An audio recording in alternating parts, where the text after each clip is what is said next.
Hello guys, आज का जो हमारा टॉपिक है वो है एंटीपार्टम हेमरेज। एंटीपार्टम मतलब होता है जो कि टर्म डिलीवरी से पहले होता है ना।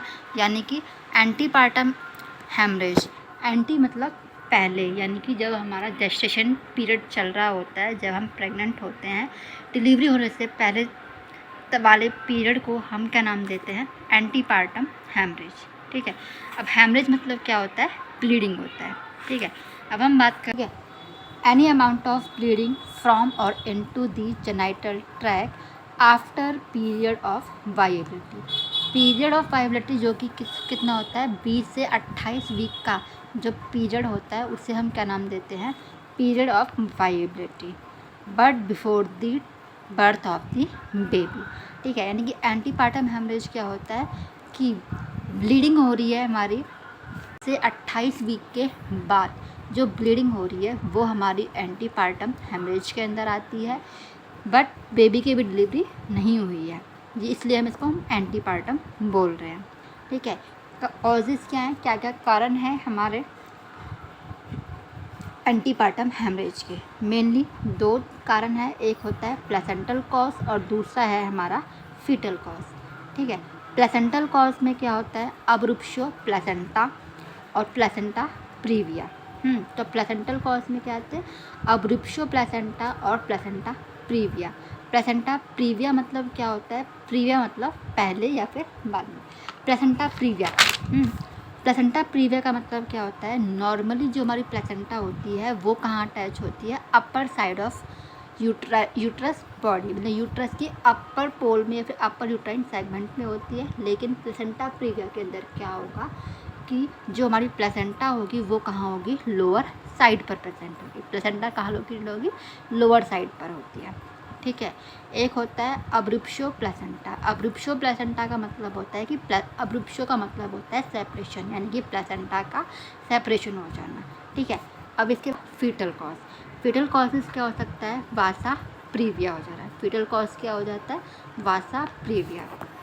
वासा प्रीविया क्या होगा? When unprotected umbilical vessels run through amniotic membrane and pass over the cervix। ठीक है। ऐसा प्रीविया का मतलब है कि जो बेबी की अम्बिलिकल कॉर्ड है वो हमारी सर्विक्स में जा कर के, मतलब सर्विक्स से पास हो रही है। ठीक है। ये दो हमने मेन कॉजेज़ तो हमने ये दोनों ही बताए थे। अदर कॉज में क्या होता है? सर्विक्स, जो हमारा सर्वाइकल जिसको हम बोलते हैं बर्थ कराल, तो सर्वाइकल रीजन है उसमें कैंसर हो जाना, ट्रॉमा हो जाना, ट्यूमर हो जाना, ये अदर कॉज हो सकते हैं। ठीक है। अब हमने क्या बोला? Causes of placenta. मैंने कहा था प्लेसेंटा प्रीविया और अब्रुप्शो प्लेसेंटा। तो प्लेसेंटा प्रीविया के क्या कारण हो सकते हैं?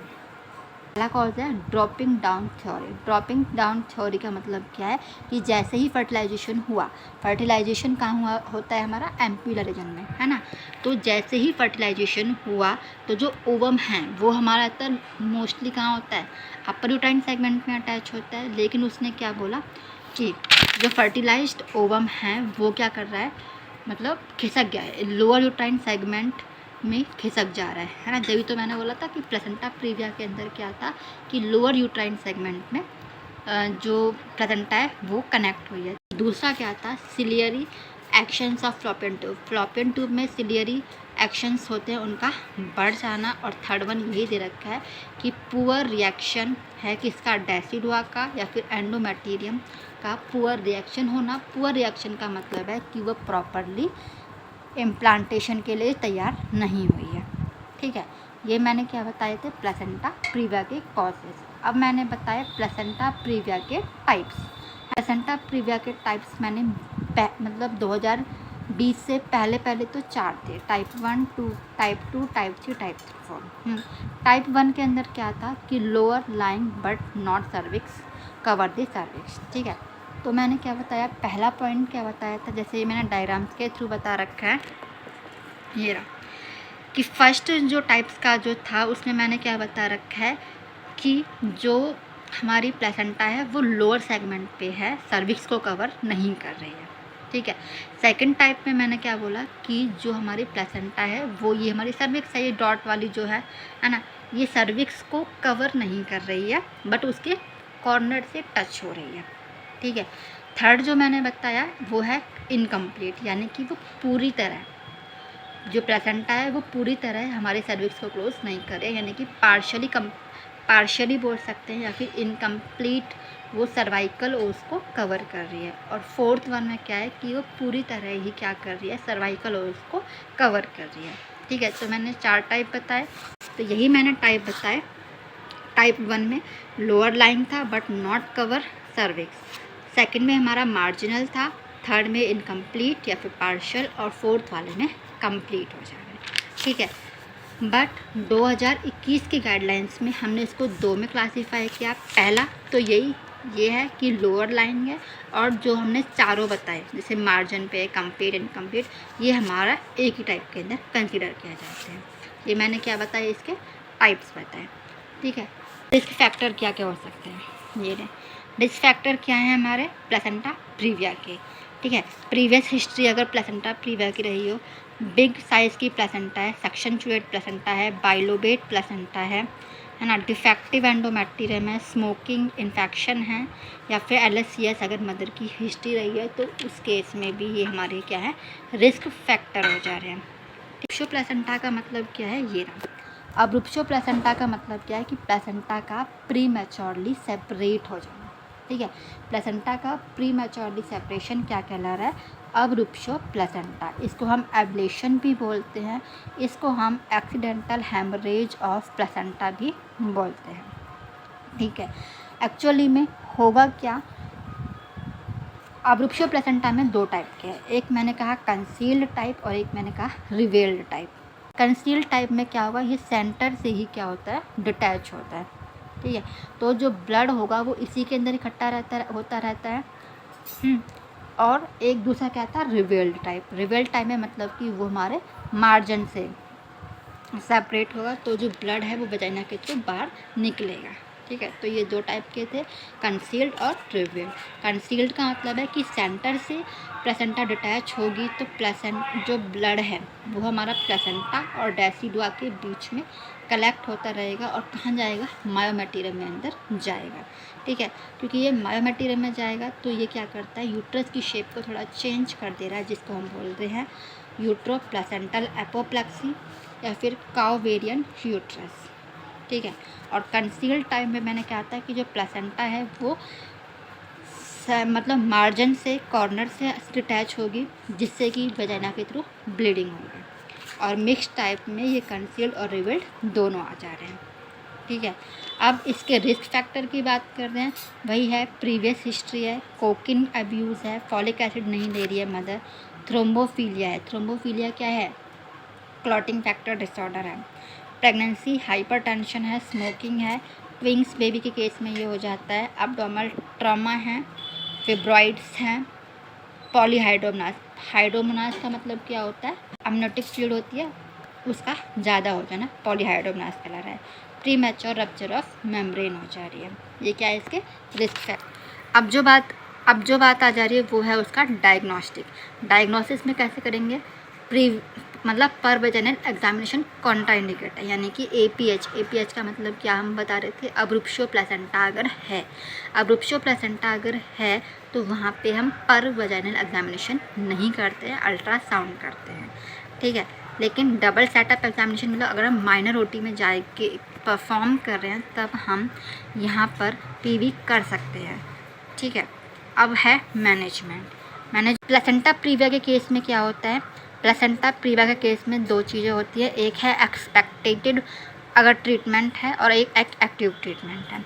एक्टिव ट्रीटमेंट में क्या क्या, अगर मदर हीमोडायनेमिकली अनस्टेबल है, फीटस हार्ट रेट सुनाई नहीं दे रही है, फीटल डिस्ट्रेस में है, तो हमें जितना जल्दी हो सके क्या करना है, प्रेगनेंसी को टर्मिनेट कर देना। TOP मतलब टर्मिनेशन ऑफ प्रेगनेंसी, ठीक है। अगर मदर, मैंने कहा एक्टिव मैनेजमेंट पे हमें क्या करना है कि अगर मदर स्टेबल नहीं है, अनस्टेबल है, फीटल हार्ट रेट सुनाई नहीं दे रही है, तो हमें क्या कर देना है, टर्मिनेशन ऑफ प्रेगनेंसी कर देना है जितनी जल्दी हो सके। एक्सपेक्टेंट मैनेजमेंट में क्या था कि अगर मदर स्टेबल है, फीटल की हार्ट रेट सुनाई दे रही है और प्रेगनेंसी 34 वीक से कम की है, या फिर 34 वीक को क्रॉस कर गई हैं, ठीक है, तो हम प्रेगनेंसी को कंटिन्यू कर सकते हैं बेड एडवाइस देकर, बेड रेस्ट दे करके हम कंटिन्यू कर सकते हैं। ये तो था हमारे प्लेसेंटा प्रीविया में, ठीक है। अगर मदर की कंडीशन स्टेबल है तब तो हम प्रेगनेंसी को कंटिन्यू कर सक रहे हैं, और अगर अनस्टेबल है तो हमें टर्मिनेशन करना ही करना है, ठीक है। साथ ही साथ में हम देख ले रहे हैं अब्रूप्शो प्लेसेंटा। अब्रूप्शो प्लेसेंटा का टर्मिनेशन हमें करनी ही पड़ेगी प्रेगनेंसी की, ठीक है। ये हमारा मेन टॉपिक था। अब हम बात कर ले रहे हैं कि ये अब्रूप्शो प्लेसेंटा और प्लेसेंटा प्रीविया में डिफरेंस। बात कर रहे हैं प्लेसेंटा प्रीविया की। प्लेसेंटा प्रीविया के अंदर पेनलेस वेजाइनल ब्लीडिंग होती है, और अब्रूप्शो प्लेसेंटा के अंदर पेनफुल वेजाइनल ब्लीडिंग होती है।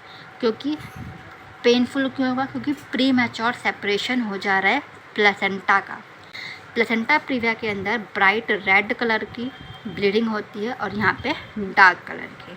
प्लेसेंटा प्रीविया के अंदर क्या होता है कि जब लेडी बैठी होगी, प्रेग्नेंट वुमन मतलब कि रेस्ट पर होगी, तब ब्लीडिंग हो जा रही है, ठीक है। और अब्रूप्शो प्लेसेंटा में एक्टिविटी, जब वो मदर काम वाम कर रही होगी तब हमें ब्लीडिंग देखने को मिलती है। अब प्लेसेंटा प्रीविया के अंदर यूट्रस जो है वो सॉफ्ट फील होता है, बॉबी होता है नेचर का। और अब्रूप्शो प्लेसेंटा में यूट्रस कैसा होता है? हार्ड होता है, फिर्म होता है, कि कॉन्ट्रैक्शन होते रहते हैं, ठीक है ये। और लास्ट वन में क्या है कि अब्रूप्शो प्लेसेंटा कॉजलेस है, रिकरेंट और रिवेल टाइप की ब्लीडिंग होगी। और अब्रूप्शो प्लेसेंटा के अंदर जो कॉजेज है वो प्रेजेंट रहता है, और मेनली रिकरेंट होता है, रिवेल टाइप की ब्लीडिंग यहाँ पे भी प्रेजेंट होती है। ये इसका मेन डिफरेंस क्या था कि ये पेनलेस होता है, अब्रूप्शो प्लेसेंटा पेनफुल होता है। अब्रूप्शो प्लेसेंटा के अंदर बेबी जो वो प्रेग्नेंट वुमन है, अगर वो चल फिर मतलब वर्क कर रही है, कोई काम कर रही है, तब देखने को मिलती है ब्लीडिंग। और प्लेसेंटा प्रीविया में वो बैठी हुई है आराम से, और जैसे ही वो खड़ी हुई तो उसने देखा कि उसको ब्लड हो गया है। तो ये इसका मेन डिफरेंस था। आज हमने जो पढ़ा एंटीनेटल हेमरेज, एक मतलब डिजीज़ कंडीशन थी, एक कॉम्प्लिकेशंस थी प्रेग्नेंट वुमेन के अंदर।